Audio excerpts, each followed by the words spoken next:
I'm here in the garage with the M3, and this is where I'm going to start my first bit of work. So yesterday I went to start changing the coil pack on number 7 because it's got a fault. Now, I pulled the bonnet catch to show somebody yesterday, the engine bay, and he was going to do me a quick talk through of what I need to do. And the driver's side bonnet catch doesn't release. So, got another task. I've got to jack it up because when pulling the lever and shaking the bonnet latch still does not release. There's 2 cables that run from the bonnet latch just down here. They run somewhere along here.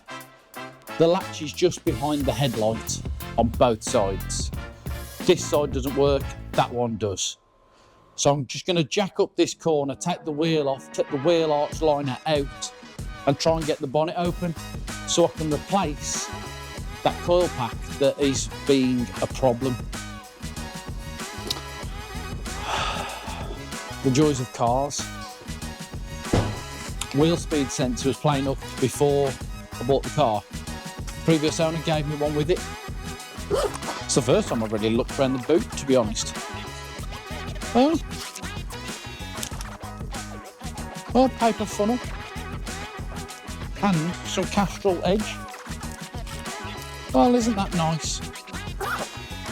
I'll put some Miller oils in that, even though it says Castrol Professional on the tub.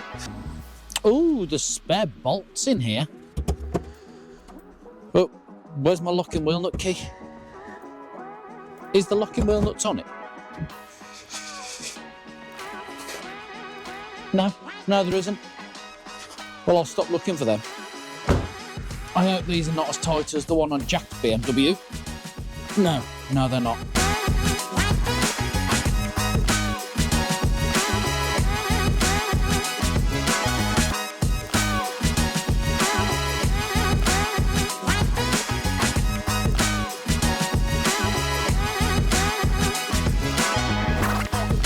I'm getting the gun. Oh, they're nice and long.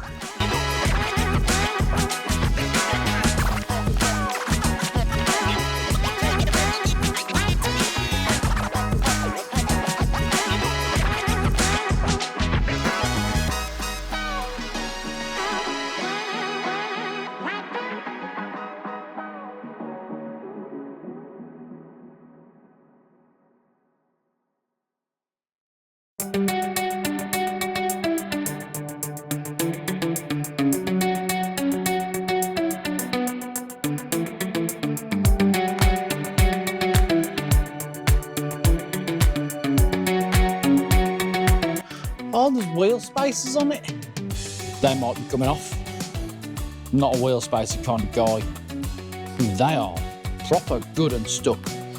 They might have to come off. But we've got to get this arch lining out. And by the looks of it, we've got some 8mm, some Torx bits and some screwdriver bits. What's behind there? Headlight bulbs.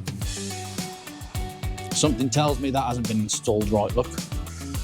I'm not taking that one out. I've decided it doesn't do anything. Neither does that one. What about that one there? Yep, that one does something.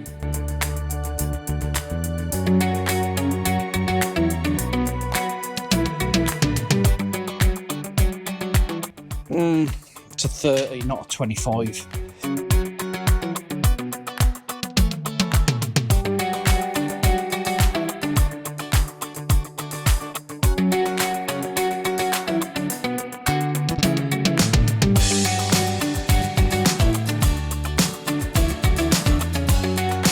That's seen better days.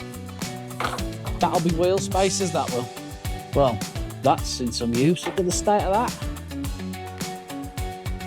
Dirt gone through that. Oh, that's because it literally outside goes straight through it.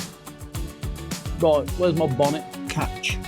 Oh, I thought it was here, to be honest. I'm going to take the rest of the arch lining out. 8mm, 8mm, 10mm, 8mm. Oh, is there anything over there actually? That looks like one piece, so I can lower it down. That's not very helpful because there's a hub in the way.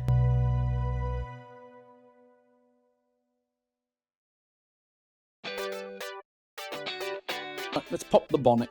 And it's said to do this. How's the headlight held in? Could I take that headlight out from here? No. I found the cable.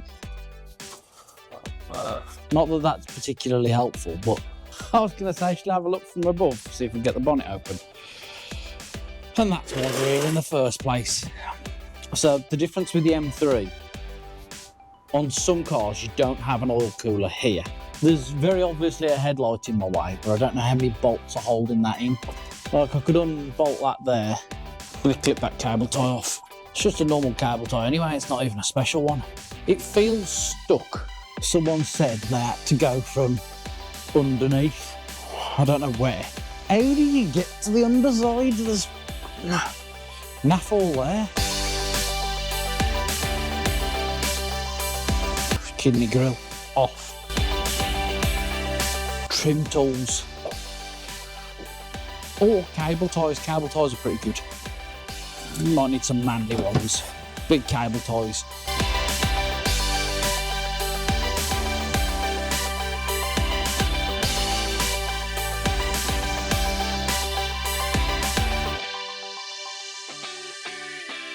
Maybe these are not very good. I thought they would be. Oh, bottom's out. You need like 3 hands to do this.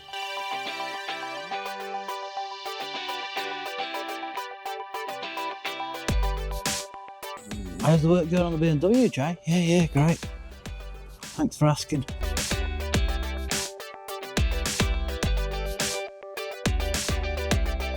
Oh, there we go.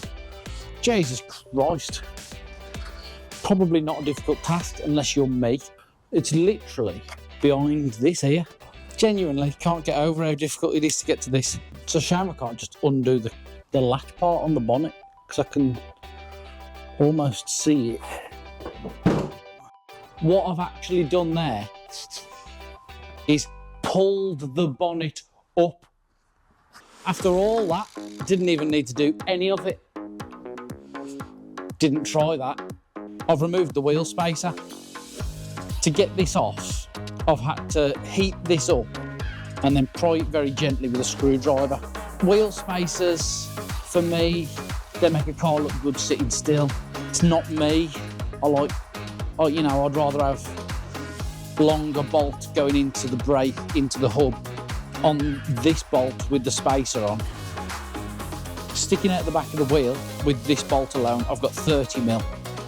It's a 15mm spacer and there's 5mm there, so there's only 10mm of thread going into the threads to hold the wheel on. Admittedly, that all 5 of them is 50mm of thread, but I don't trust it. General engineering rule of thumb is M12 bolt, you have 18mm of thread, so 1.5 times the diameter.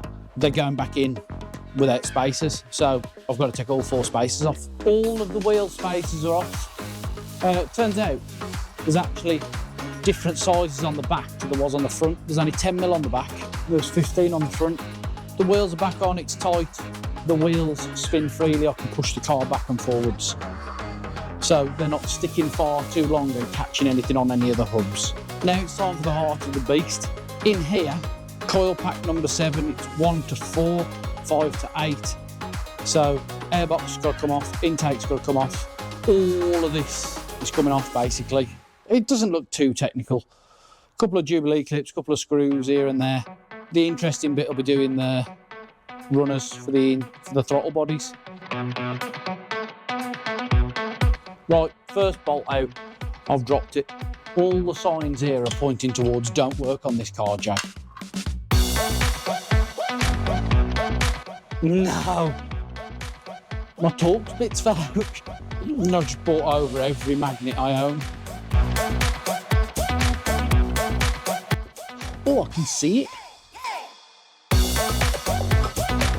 well, may not be going the best so far, but everything's been fixable. That doesn't make sense. Like, you know, everything's, I'm not going to say not been tricky, but they haven't been tricky.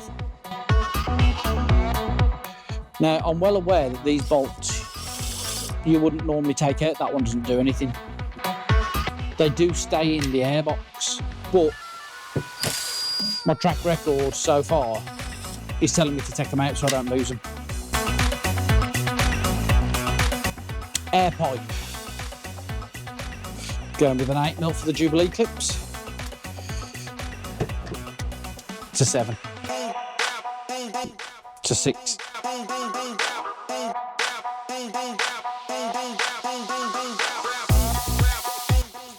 Oh, leaf. Good. Well done. Air filter is filtering air. He's big. He's also very dirty. Jesus. This actually looks smaller than the BMW 5 Series I had. Something tells me that's the false noise pipe. It's got to go back on. Wow, I like this. It's coming apart so easy. That's a big old space now, that is. Oh, actually, yeah. Gotta come off. It feels to me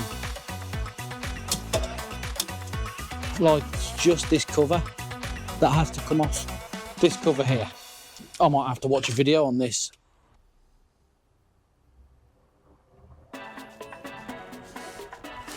Just pull that up. FCP Euro. It says pull this up evenly. Oh yeah, he's not wrong. So, got to lift and then wiggle that down.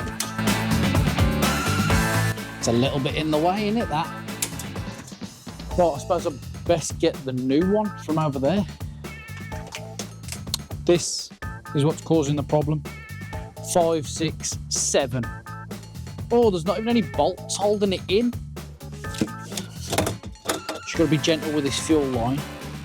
Push that down, wiggle that back, and then hopefully I can just lift this out. Just try my best to twist and pull. Oh, there we go. That could be what's causing me my problems.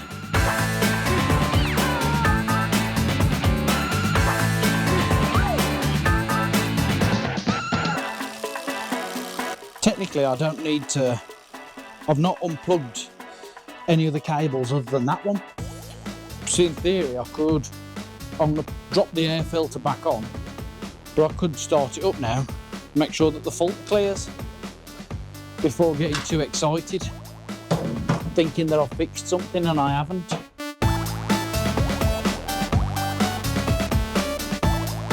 Something tells me this isn't going to stay on without that. That's close for this bit now because stinky engine.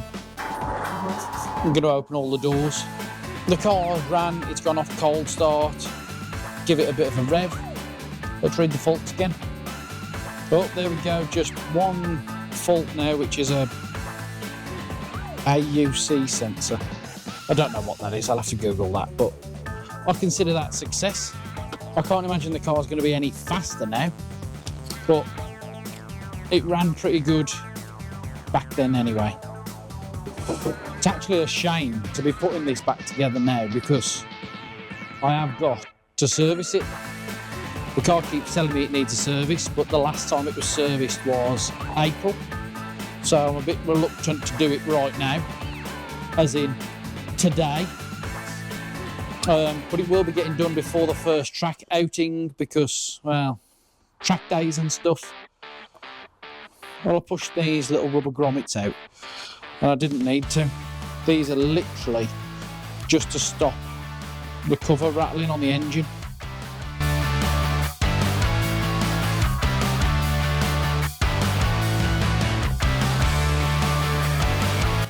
Apart from losing some bolts to start with, it's actually been really nice to work on. It's actually nice for stuff to come apart as it's intended and go back as it's intended. It almost seems like it was made to be here. Well, I mean, the holes, the threads are lining up with the holes already. Still lining up. I like it. I'm just so happy. I mean, I don't know what the aftermarket's like for an M3, but the market, good. Oh, meant to fit there, that is. Oh, let's put some 10mm back in.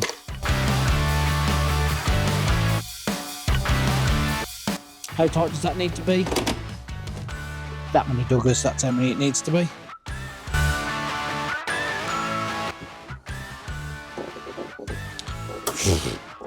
It just fits so nice. Everything's just so nice. I'll say that until there's something I can't get off, and then all of a sudden it'll be the worst car ever designed. A bit like that bolt that was still in there earlier.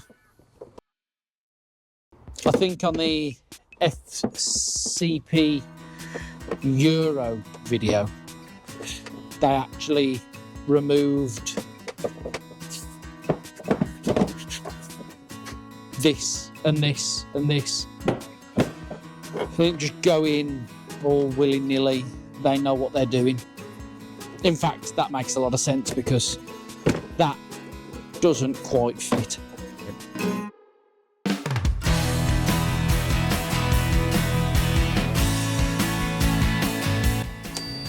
Nope. Oh.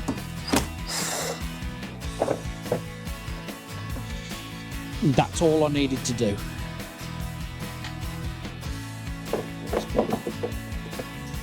To line that up perfectly, he says. There we go. Slide. There we go. Slide that back over.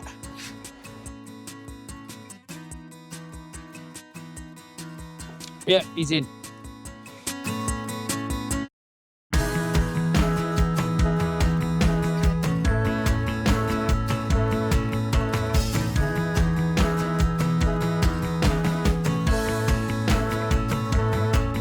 Right, I suppose I'd best take it for a test drive. Oh, that means moving some cars. But alright, I can do that. Need to look at that bonnet latch. What I'm going to do for now is cover it in GT85.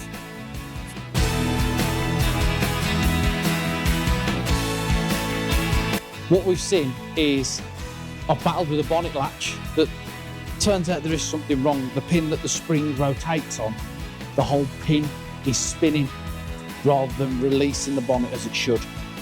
And I've replaced coilpack number 7. I will take it for a test drive and check the faults after it's been for a drive, just to make sure that it is running as it's supposed to. I've got some more to do to the car, so it needs a full service. And on that bench over there, there's a power steering return line which looks a bit worse for wear. This return line has been ordered from BMW. I collected it the following day. It's here, happy days. With that in mind, it needs power steering fluid, engine oil, gearbox oil, diff oil, brake fluid, and on that bench over there, I've got some braided brake lines. So I'll do the brake lines at the same time as the brake fluid. Now, I think personally, it'll be easier to have someone here helping me do that than it is to try and do the brake fluid on my own. I've also got spark plugs to go in and some fresh coolant because it needs fresh coolant. Hopefully all that servicing and brake lines will all be in one video, so you won't see the extent of everything. You might just see little snippets here and there, and the car will be then ready for a track day, and I think it's going to be Alton Park. I don't like saying it, but like and subscribe. Just subscribe if you want to see more videos on the M3, or if you've got some suggestions to what needs to happen to this 4-door M3 for it to go on track, let me know. So braided brake lines and good fluid are already going in. The next thing I think will be good pads, and I like PBS, Performance Braking Solutions. Thank you very much.